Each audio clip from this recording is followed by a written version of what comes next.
My name is Aaron Jan Eladriano from this IT3F. So, ito yung ginawa ko na server networking. So, makikita natin dito yung structure sa physical. Then, punta tayo sa main telecommunication closet. Dito makikita natin, naglagay ako ng isang PC, isang wireless router, isang server at isang switch. Then, balik tayo doon. Then, sa kada room is naglagay din ako ng telecommunication closet na kada room is meron siyang table at may kanya-kanyang wireless router at isang PC. Then, ipapakita ko sa inyo yung structure sa logical. Then, yan, naayos ko na. Which is sa server,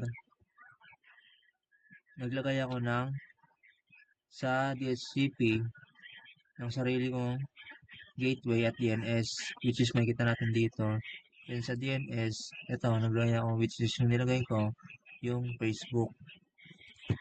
Then, inon ko yung HTTPS dito para mag-work. Then, sa router,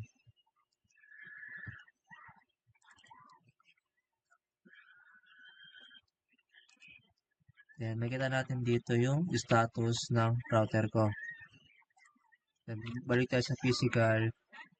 Nilagyan ko na rin ng iba't ibang kulay kada telecommunication closet upang hindi sila pare-pares ng kulay. Then, sa bawat PC, yung IP configuration nila is nakaset sa DHCP para nakakonekta lang sila sa isang server.